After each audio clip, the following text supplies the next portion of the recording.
Salut toi, j'espère que tu vas bien. Avant de commencer, je te laisse écouter ça. Oui Hassan, j'espère que tu vas bien. Aujourd'hui dans mes balades, j'ai entendu parler du Creative Cloud. Je t'avoue que je suis un peu blasée. Alors j'aimerais te poser la question Hassan. Qu'est-ce que le Creative Cloud? Elle se sent blasée, vraiment blasée parce qu'elle ne connaît pas le Creative Cloud. Le Creative Cloud, je sais que toi aussi tu ne connais pas. Si tu ne connais pas, c'est mieux de me dire dans les commentaires. Aussi, si tu as d'autres choses que tu veux que je fasse des vidéos dessus, n'hésite pas aussi de mettre dans les commentaires. Avant de commencer, n'oublie pas aussi de t'abonner. Le Creative Cloud, c'est un système Adobe. Pour ceux qui ne savent pas, c'est un système Adobe qui permet de pouvoir bénéficier de plusieurs avantages. Pour ceux qui n'ont jamais testé, je vous recommande vivement parce que moi, actuellement, je ne suis pas obligé de me déplacer avec un ordinateur, voilà, pour certains projets, etc. Il suffit juste de mettre sur mon Creative Cloud, d'uploader ça sur mon Creative Cloud et directement je peux me connecter sur toi-même ton propre PC et retrouver tout ce qui est comme fichier que j'ai mis dans sur mon système. Donc tout simplement, c'est un système qui va permettre de synchroniser plusieurs éléments. Mais comment ça arrivé? Et le Creative Cloud est arrivé en 2011. Avant, on appelait ça Adobe Suite. Voilà, on appelait ça Adobe Suite. Et en 2013, a été rebaptisé Creative Cloud. C'est un système permettant à Adobe de pouvoir commercialiser ses logiciels parce qu'avant, tout était vendu comme un truc en détail. En fait, il n'y avait pas un système qui regroupait toutes ces informations et pouvoir fournir des éléments assez importants. Donc, un peu comme quand on prend le système Microsoft, le système Apple, donc un peu comme ça, Adobe a créé son système de pouvoir mieux vendre ses produits. Par exemple, quand on va sur Photoshop, vous voyez directement que j'ai ma bibliothèque Creative Cloud. Tout ça, c'est à cause au Creative Cloud. Donc, cette bibliothèque-là me permet de pouvoir utiliser sur n'importe quel ordinateur. Il suffit juste de me connecter à un ordinateur avec mon compte, mon mail et aussi tout ce qu'il y a comme information nécessaire. Donc, une fois que vous allez créer votre compte Creative Cloud, vous aurez accès à cette plateforme. Et après, maintenant, vous allez maintenant créer votre compte et utiliser les 6 Go que Adobe va vous donner gratuitement. Il y a la version payante, il y a la version gratuite. Voilà, la version gratuite, moi j'utilise la version gratuite. En tout cas, ça me va très bien. Donc, si toi aussi tu peux passer la version payante, c'est pas aussi cher. Je pense que ça coûte 107 € le mois. Et maintenant, voilà, parce que c'est un système, quand tu vas payer, tu as tous les logiciels Adobe. Donc, c'est à toi de voir est-ce que ça t'arrange, ça va dépendre aussi des circonstances. Tu vois, donc là maintenant on va aller sur la plateforme, vous allez voir un peu comment ça se passe. Et ici, ce qu'il faut retenir, c'est qu'il y a la version web et il y a la version aussi, voilà, type logiciel. Donc là, vous pouvez télécharger l'application, soit peut-être vous pouvez directement aller sur Google Chrome, vous allez taper Creative Cloud. Donc ici, par exemple, quand vous venez, vous allez ici supprimer l'arrière-plan. Il y a toutes ces informations, ces fonctionnalités qui vont vous permettre de déjà faire énormément de choses. Voilà, c'était une tâche au quotidien. Donc sur l'accueil, vous voyez là, il y a des éléments qui sont là. C'est tout ce que j'ai mis dans ma Creative Cloud. Il y a tellement d'éléments. Donc ici, quand on vient sur côté application, vous avez ici cette possibilité de retrouver toutes les applications Adobe que Adobe propose. Donc vous pouvez avoir les informations sur certaines applications, tout ce qui est comme élément nécessaire sur une application. Donc ici, ce sont les applications classées. Il y a côté bureau, il y a côté ici mobile. Ça, ce sont des applications. Donc les applications sont aussi importantes parce que pour ceux qui ont peut-être que ici je parle de Capture, c'est une application que j'adore énormément. C'est une application qui permet de faire des croquis. Pour ceux qui n'ont jamais testé, installer Creative Cloud, créer un compte, vous allez voir comment ça se passe. Donc ici maintenant on a le côté web. Le côté web, ce sont des plateformes, par exemple Adobe Firefly. Donc ici par exemple on a la version mobile. Toute cette version là vont vous permettre de pouvoir faire énormément de choses, comme je parlais du pack Capture aussi, qui est très intéressant. Il y a tellement d'applications. Ici il y a la version web aussi que vous pouvez trouver assez intéressant avec plusieurs éléments. Donc ici vous pouvez trouver l'Adobe Firefly pour ceux qui connaissent cette intelligence artificielle assez répandue qui fait énormément de choses. Il y a Adobe Photoshop aussi que vous trouvez. Il y a Behance pour créer votre portfolio. Il y a Portfolio, créer un site portfolio. En tout cas, ça n'existe pas dans certains pays africains pour l'instant. Donc aussi, on peut trouver des mises à jour déjà disponibles, des mises à jour comme Photoshop, etc. Donc vous allez avoir tout ce qui est comme version. Ce qui est vraiment intéressant avec ce système, c'est que vous avez tout ce qui est comme information nécessaire. C'est comme si ici vous allez avoir tout ce qui est comme information nécessaire. Avec ça, vous n'avez plus besoin d'aller demander quoi que ce soit à qui que ce soit. Les mises à jour, tout ce que vous voulez sont déjà disponibles là. Vous avez plus de longueur d'avance que tout le monde. Et là maintenant, on descend encore, on peut venir ici par exemple aussi des préliminaires. Aussi n'oubliez pas aussi, vous avez aussi la gestion des polices de caractère. Ici aussi, voilà, je ne vais pas rentrer dans ces détails là. J'ai télécharger pas mal de polices ici, mais c'est pas l'objet de cette vidéo. Donc ici par exemple, je retourne dans partie fichier. Vous avez aussi la possibilité de gérer les plugins. Pour ceux qui connaissent les plugins, vous avez la possibilité de gérer tous ces éléments là via cette plateforme là. Donc je retourne là, je reviens dans cette partie des applications bêta. Par exemple, on parlait de Photoshop bêta, on parlait d'illustration bêta, c'est-à-dire les éléments qui sont en cours de création en fait.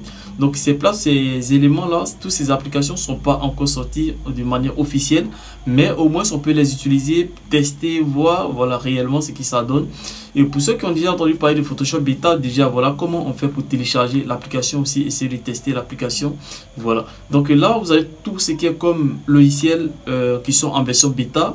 Version bêta, c'est pas officiellement sorti, mais on peut utiliser. Donc c'est comme ça, ça signifie. Et vous avez les versions préliminaires de tous ces logiciels. C'est tellement ouf, tellement ouf. Catégorie des vidéos, vous pouvez avoir tout ce qui est comme logiciel qui va vous permettre de faire des vidéos, etc. Donc tous ces logiciels là, c'est un peu regroupé par catégorie en quelque sorte. Voilà. Donc après, si on tombe sur le stock et le stock et marketplace. Le marketplace, c'est un peu comme la plateforme comme FreePic, la plateforme comme Shutterstock, la plateforme. Donc ici, Adobe en même temps propose des services comme la photographie, comme le design, etc. Donc il faut aussi penser que Adobe aussi propose des templates comme carte de visite, des flyers, etc. pour trouver ça sur le Creative Cloud. Donc ici par exemple, vous pouvez venir côté photo, vous allez trouver seulement que des photos qui existent sur la plateforme. Et aussi vous pouvez venir ici pour trouver des illustrations pour ceux qui sont déjà des illustrateurs qui sont la version 3D, etc. Vous avez la possibilité de faire le tri vers ici. Voilà.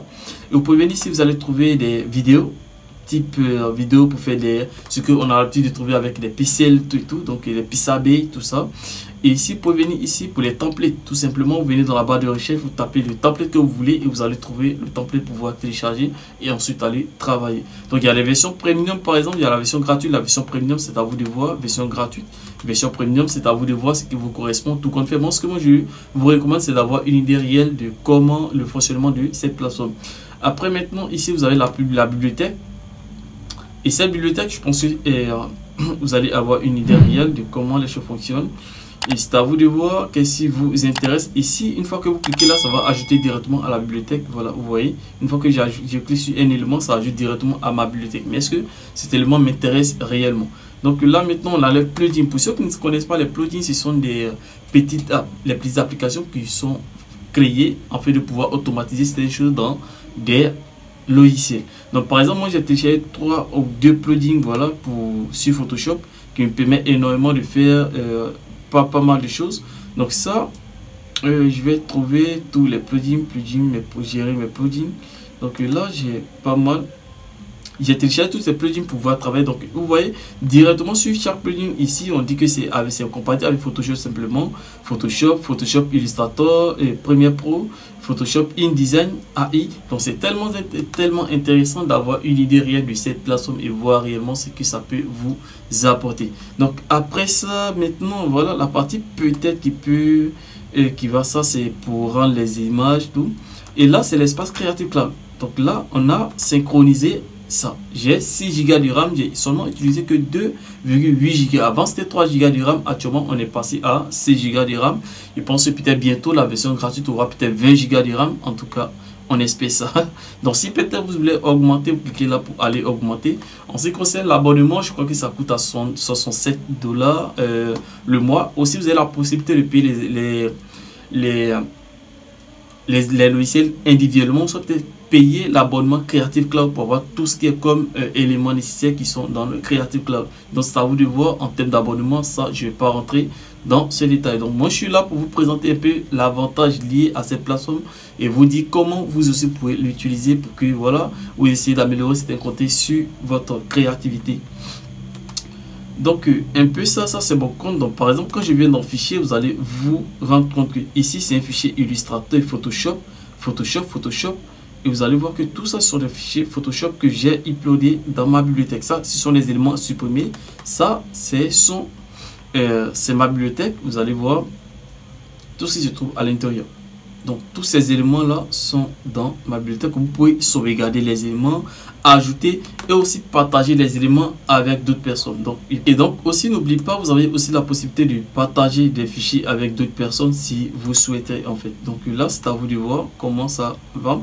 Maintenant pour les versions peut-être 2020, 2021, 2022, vous avez la possibilité aussi de partager un fichier, un projet avec une personne, c'est-à-dire collaborer sur un projet avec une deuxième personne. Donc ça va dépendre de cette possibilité là que vous allez utiliser pour créer des fichiers partagés.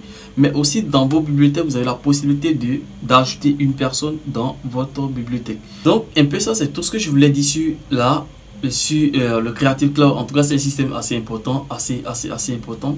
Pour ceux qui ne savent pas, déjà vous avez vu réellement tout ce que vous ne voyez pas derrière tout ça. Vous utilisez Photoshop, Illustrator, InDesign, Premiere Pro tout simplement sans même connaître la base, le fondement, le système qui se trouve là où ils ont construit. Tu ne peux pas utiliser comme on appelle Google sans connaître tous ces... Même si la société en question s'appelle Alphabet, mais au moins quand on dit Google, le géant Google, le géant Facebook, même si actuellement c'est passé par Meta, mais au moins le système c'est la base. Donc Adobe crée un système assez intéressant pour pouvoir familiariser avec certaines personnes. Pour ceux qui ne connaissent pas le Firefly, je pense que j'ai fait une vidéo sur ça, vous allez vraiment aimer.